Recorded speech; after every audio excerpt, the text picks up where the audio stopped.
21 को a lot consist of 144 ball pens of which 20 are defective and others are good. तो एक lot है या एक बॉक्स है जिसमें इन टोटल 144 पेन्स है। तो यहाँ पर मैं लिख देता हूँ इन टोटल 144 पेन्स है। आपको यहाँ पर इमेज में पेंसिल दिख रही होगी, लेकिन आप ये समझना कि वो पेन है, ठीक है। अब ये 144 जो टोटल पेन्स है उसमें से जो डिफेक्टिव पेन है वो है 20।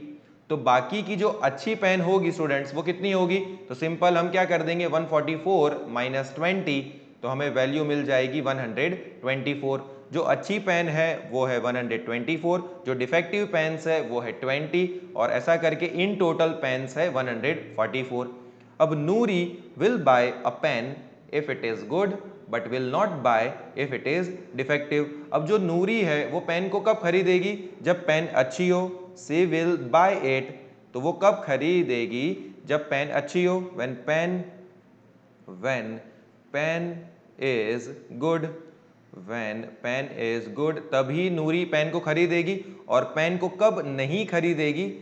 When pen is defective, when pen is defective. बड़ा ही सिंपल, डिफेक्टिव पेन होगी तो नूरी शॉपकीपर के पास से पेन नहीं खरीदने वाली है।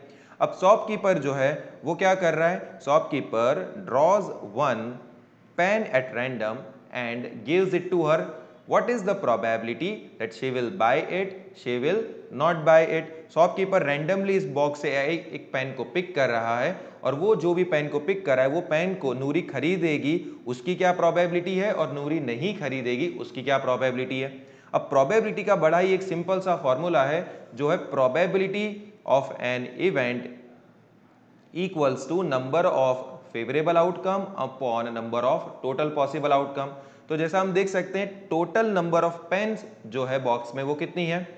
तो total number of pens, total number of pens is equals to 144। ठीक है, तो ये हो जाएगा हमारा total number of possible outcome. अब आते हैं यहाँ पर फर्स्ट सब क्वेश्चन पर। तो फर्स्ट सब क्वेश्चन पर आप देख सकते हैं कि नूरी पेन कब खरीदेगी? When pen is good. तो अच्छी पेन कितनी है इन टोटल? 124। तो 124 जो है वो है favourable outcome, 124 favourable outcomes, 124 favourable outcomes. तो बड़ा ही सिंपल है ये, ठीक है। अब हम प्रोबेबिलिटी अप्लाई करेंगे। कौन सी प्रोबेबिलिटी अप्लाई करेंगे? तो probability she will buy it, she will buy it, उसकी प्रोबेबिलिटी क्या है? तो उसके 124 फेवरेबल आउटकम है, तो 124 को हम रख देंगे न्यूमेरेटर में, और डिनोमिनेटर में आ जाएगा total number of possible outcome जो है हमारा 144। अब ये जो फ्रैक्शन है इसको हम रिड्यूस कर देंगे, तो 4 की टेबल में दोनों वैल्यू आ सकती है, 4 3 ज़ा 12, 4 1 ज़ा 4, इधर 4 3 ज़ा 12, और ये हो जाएगा 24, तो 4 6 ज़ा 24। न्यूमरेटर पर वैल्यू जो हमें मिली है वो है 31, और डिनोमिनेटर पर हमें वैल्यू मिल रही है वो है 36। तो ये आ गया सिंपल सा फर्स्ट सब क्वेश्चन का हमारा आंसर। अब आते हैं हम सेकंड सब क्वेश्चन पर कि नूरी पेन को कब नहीं खरीदेगी? जब पेन डिफेक्टिव होगी। तो पेन डिफेक्टिव होने के फेवरेबल आउटकम कितने हैं? तो वो है 20। तो सिंपल यहां पर हम लिख देंगे 20 फेवरेबल आउटकम्स, 20 फेवरेबल आउटकम्स, ठीक है। तो probability of she will not buy it, she will not buy, probability of she will not buy।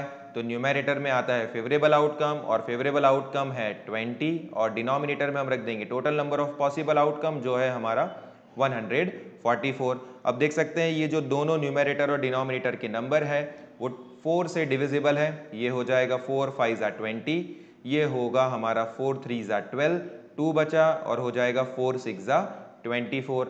हमें न्यूमेरेटर पर मिल रहा है 5 और डिनोमिनेटर पर मिल रहा है हमें 36। तो ये है प्रोबेबिलिटी कि नूरी खरीदेगी नहीं, नूरी पेन को नहीं खरीदेगी, उसकी प्रोबेबिलिटी है 5/36, और नूरी पेन को खरीद लेगी उसकी प्रोबेबिलिटी है 31/36। तो आई होप स्टूडेंट आपको ये समझ में ज़रूर से आया होगा